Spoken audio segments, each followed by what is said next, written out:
શરૂઆત કરવી છે વરસાદના સમાચારથી। રાજ્યમાં ભારે પવન સાથે ભારે વરસાદની આગાહી કરવામાં આવી છે।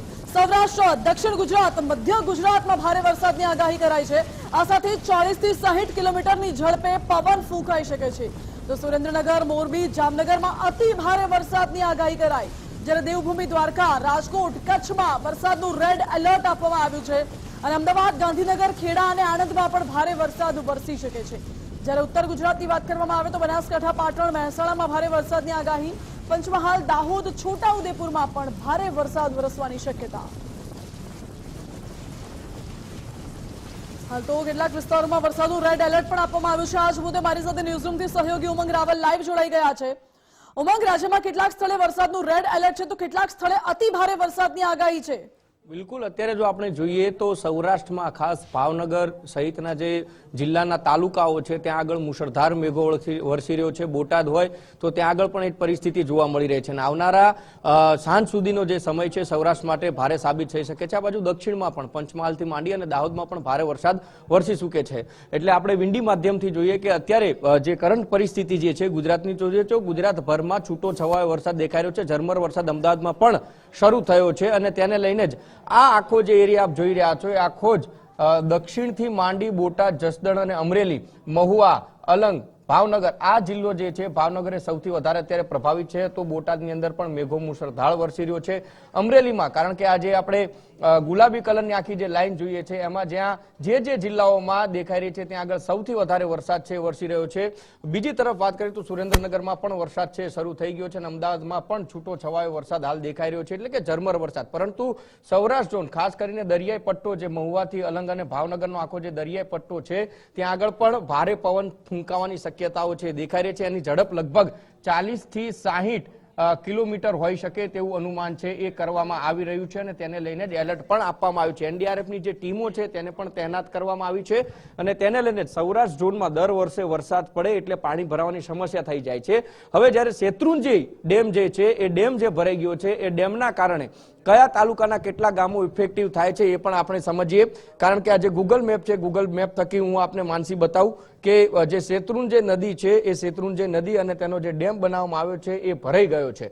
આ શેત્રુંજય ડેમ છે આખો જે આપ જોઈ રહ્યા છો એ ડેમનો ભાગ છે અને અહીંથી આખી આ જે નદી છે એ પસાર થઈ રહી છે ને પછી જઈ અને દરિયામાં ભેગી થાય છે। તેને લઈને જે પાલીતાણા, આખો જે પાલીતાણા જિલ્લો જે છે પાલીતાણા જિલ્લાની અંદર 5 જેટલા જે ગામો છે તેને રેડ એલર્ટ ઉપર મૂકવામાં આવ્યા છે અને નદી જ્યાંથી પસાર થઈ રહી છે તો બાજુના જે ગામડા છે, ટીમાણા છે, રોયલ હોય, મેઢા હોય, થાદોચ હોય, કુંધેલી હોય અને તળાજાના 12 ગામો છે તેને એલર્ટ ઉપર મૂકવામાં આવ્યા છે। એટલે કે નીચાણવાળા જે ભાગો છે ત્યાં પાણી ભરાય તેવી શક્યતાઓ ખૂબ દેખાઈ રહી છે। એને લઈને જ કે આખો જે શેત્રુંજય ડેમ જે છે ત્યાંથી આખી જે નદી પસાર થઈ રહી છે, આ નદી જ્યાંથી પસાર થઈ રહી છે કારણ કે અહીંથી પાણી છોડવામાં આવશે, અહીંથી પાણી છોડવાના કારણે જ આ નદીમાં પાણીનો પ્રવાહ વધશે અને લગભગ 12 અને 5 એટલે કે તળાજાના 12 ગામો અને પાલીતાણા જે છે તેના 5 ગામો છે એલર્ટ ઉપર મૂકવામાં આવ્યા છે। એટલે સાબદું થઈ ગયું છે તંત્ર અને તેને લઈને જે તૈયારીઓ છે એ પણ કરી લેવામાં આવી છે।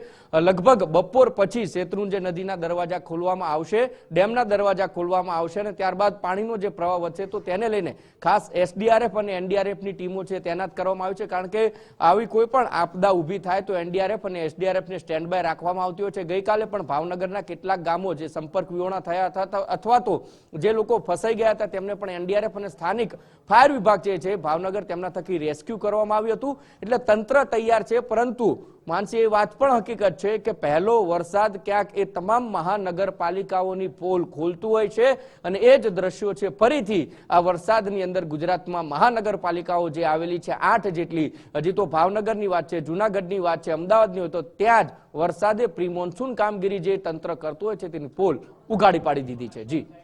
જી ઉમંગ, બિલકુલ આપ જોડાયેલા રહેજો, આપની પાસેથી વધુ અપડેટ્સ મેળવીશું। પરંતુ અત્યારના મોટા સમાચાર એ છે કે દેવભૂમિ દ્વારકા, રાજકોટ, કચ્છમાં વરસાદનું રેડ એલર્ટ છે। આ સાથે બીજા મોટા સમાચાર મળી રહ્યા છે કે ભાવનગરના 17 ગામને એલર્ટ રહેવા માટેની સૂચના આપવામાં આવી છે। 1:30 વાગ્યા સુધીમાં શેત્રુંજય ડેમના ગેટ ખોલવામાં આવશે। તળાજાના 12 ગામ, પાલીતાણાના 5 ગામને એલર્ટ રહેવા માટેની સૂચના અપાઈ છે। નદીના પટમાં લોકોને અવરજવર ન કરવા માટેની પણ અપીલ કરવામાં આવી છે। કલેક્ટર ડોક્ટર મનીષ બંસલે લોકોને અપીલ કરી છે કે નદીના પટમાં લોકો અવરજવર ન કરે, આ સાથે જ લોકો સાવચેત રહે, એલર્ટ રહે। તો શેત્રુંજય ડેમને જે નીચાણવાળા જે ગામો છે એના જ બહાવમાં છે. એમાં પાલીતાણાના 5 ગામો છે અને તળાજા તાલુકાના 12 ગામો છે. એટલે ટોટલ 17 ગામો છે. તમામ લોકોને મારી વિનંતી છે કે 1 વાગ્યાથી પહેલા જે તમે આ ગામોમાં નીચાણવાળા વિસ્તારમાં હો તો તમે તાત્કાલિક ઉપર શિફ્ટ થવાનું છે. પ્રશાસન વહીવટીતંત્ર પણ તમારો સહયોગ કરશે. અમે લોકો એસડીએમ, મામલાદાર, ટીડીઓ અને તલાટી મારફતે પણ સૂચના મોકલી રહ્યા છે. પરંતુ આ મેસેજ મળતાની સાથે તમે આજે 17 તારીખે 1 વાગ્યાની પહેલા આજે 17 ગામો છે, વિશેષ રૂપે તળાજાના 12 અને પાલીતાણાના 5, એમાં તમે જો ઊંચાણવાળા વિસ્તાર છે જે ગામના ત્યાં શિફ્ટ થઈ જશો. આજ મુદ્દે મારી સાથે વધુ વિગતો સાથે જોડાઈ ગયા છે ઉમંગ રાવલ. ઉમંગ, એક તરફ ભાવનગરમાં અતિ ભારે વરસાદ અને બીજી તરફ ભાવનગરમાં શેત્રુંજી ડેમના દરવાજા ખોલાશે. કયા કયા ગામોને એલર્ટ આપવામાં આવ્યું છે, શું છે પૂરી વિગતો? બિલકુલ, હમણાં જ આપણે જે રીતે વાત કરી કે ભાવનગરના તળાજા અને પાલીતાણા શેત્રુંજય ડેમના જે દરવાજા લગભગ 1:30 થી 2 વાગ્યાની આસપાસ ખોલવામાં આવશે તો આખો નદીનો પટ કે જે પાલીતાણાથી એટલે કે પાલીતાણાથી નજીક શેત્રુંજય ડેમ આવેલો છે ત્યાંથી ખોલી અને તળાજા થઈ અને પછી જે દરિયામાં ભેટે છે નદી અને તેને લઈને લગભગ 17 જેટલા જે ગામડાઓ છે તેને રેડ એલર્ટ ઉપર મૂકવામાં આવે છે અને તમામ લોકોને કલેક્ટર જ્યાં છે ભાવનગર તેમણે એક અપીલ કરી છે કે નદીના તટમાં ન જવું. એ જ મેપ મારફતે આપણે બતાવીએ કે આ છે એ શેત્રુંજય નદી જે છે અને અહીંયા આગળ છે એ ડેમ બનાવવામાં આવ્યો છે. આ જે ડેમ છે એના દરવાજા છે ખોલવામાં આવશે અને દરવાજા જ્યારે ખોલવામાં આવશે એટલે આ જે નદીનો જે તટ છે અને આ જે શેત્રુંજય નદી જે થઈ રહી છે તળાજા થઈ અને ત્યારબાદ દરિયામાં જે સમાય છે નદી અને તેને લઈને આ પાલીતાણાના 5 ગામો અને આ તળાજા તાલુકો જે છે એના 12 ગામોને એલર્ટ ઉપર મૂકવામાં આવ્યા છે અને તમામ જે ગામો છે તેમના જે લોકો છે આસપાસના જે લોકો છે એમને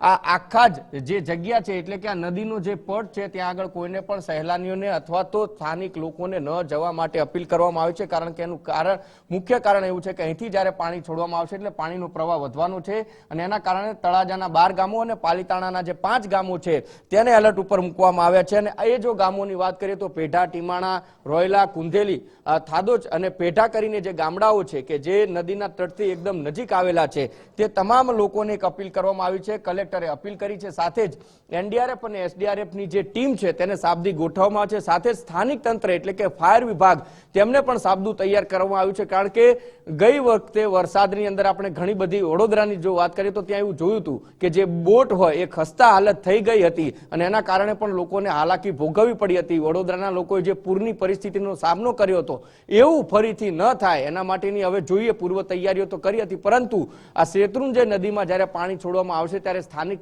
તંત્ર કેટલું કામ લાગે છે. કારણ કે એનડીઆરએફ અને એસડીઆરએફ પોતાનું કામ બખૂબી કરતું હોય છે, પરંતુ મહાનગરપાલિકાઓ જે ખર્ચો કરતી હોય છે પ્રી મોન્સૂન પ્લાનના નામે અથવા તો આવી કોઈ પણ આપદા આવે તેને લઈને જે સાધનો ખરીદતી હોય છે એ સાધનોને ખરા સમયે મરમ્મત ન કરવાના કારણે જ્યારે હકીકતે સમય આવીને ઉભો રહે છે ત્યારે એ વાહનો કામ નથી કરતા અને એને લઈને તૈયારીઓ તો કરી છે. હવે જોવાનું રહે છે કે 1:30 કે 2 વાગ્યા પછી પાણીનો પ્રવાહ અને ત્યારબાદ ગામડાઓમાં પાણી ભરાશે, સંપર્ક વિહોણા થાય તો સ્થાનિક તંત્ર પણ કેટલું સાબદું તૈયાર છે. જી ઉમંગ, બિલકુલ આભાર આપનો. એટલે 1:30 વાગ્યા સુધીમાં શેત્રુંજી ડેમના ગેટ ખોલવામાં આવશે. અને આ વચ્ચે મોટા સમાચાર ભાવનગરથી એ પણ છે કે એક તરફ શેત્રુંજી ડેમના દરવાજા ખોલવામાં આવી શકે છે થોડી જ વારમાં, ત્યારબાદ બીજા સમાચાર કે મુશળધાર વરસાદ હજુ પણ અવિરત ચાલુ છે. શિહોર તાલુકામાં વરસાદથી પાણી ભરાયા છે. બજારોમાં જાણે કે નદીઓ વહેતી હોય તેવી સ્થિતિ સર્જાય છે. પાણીના ધસમસતા પ્રવાહમાં અનેક વાહનો તણાઈ ગયા. શિહોરમાં ધસમસતા પ્રવાહમાં વાહનો તણાયા અને વાહનો તણાતા હોય તેવો વિડીયો પણ સામે આવ્યો છે કે આ રહેણાંક વિસ્તાર છે અને રહેણાંક વિસ્તારમાંથી જાણે કે પાણીની નદી વહેતી હોય તેવા દ્રશ્યો અહીં જોવા મળી રહ્યા છે. વધુ જાણકારી આપી રહ્યા છે સંવાદદાતા કૃણાલ બારડ. કૃણાલ, આ રહેણાંક વિસ્તારમાંથી વાહનો તણાયા હોય તેવા દ્રશ્યો સામે આવ્યા છે, શું સ્થિતિ? બિલકુલ માનસી, જો વાત કરીએ તો જે પ્રમાણે ગુસ્સે વરસાદ વરસ્યો હતો તેના કારણે શિહોરની વિવિધ જે બજારો છે તે બજારોમાં પાણી ભરાયાની જે સ્થિતિ હતી તે સ્થિતિનું નિર્માણ થયું હતું અને તેને જ લઈને ચોક્કસથી જે વાહનો છે તે વાહનો તરતા થયા હતા.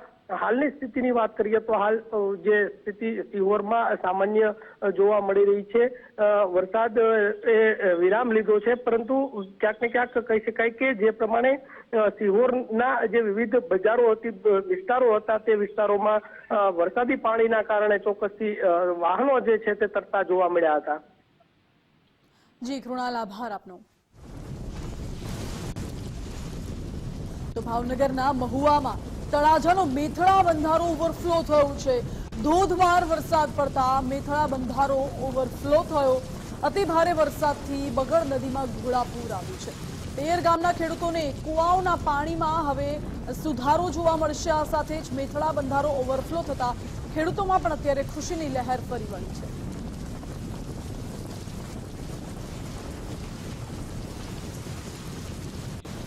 ગુજરાતમાં જાણે કે ચોમાસાના પ્રારંભે જ વરસાદનું રૌદ્ર સ્વરૂપ જોવા મળતું હોય તે પ્રકારના દ્રશ્યો સામે આવ્યા છે। ભાવનગર પંથકમાં પહેલા જ વરસાદમાં પૂરની સ્થિતિ સર્જાઈ। ભાવનગરના બુઢણાથી પાલીતાણા હાઈવેને જોડતો કોઝવે આખો ધોવાઈ ગયું છે। જાણે કે આભ ફાટ્યું હોય તેવી સ્થિતિ સર્જાઈ છે અને પાણીનો પ્રચંડ પ્રવાહ સામે કોઝવે તણાઈ ગયો। ચોમાસાની શરૂઆતના પહેલા દિવસે જ આ પ્રકારના ભયાનક દ્રશ્યો સામે આવતા ભાવનગરના ગ્રામ્ય વિસ્તારના લોકો ચિંતામાં મુકાઈ ગયા છે।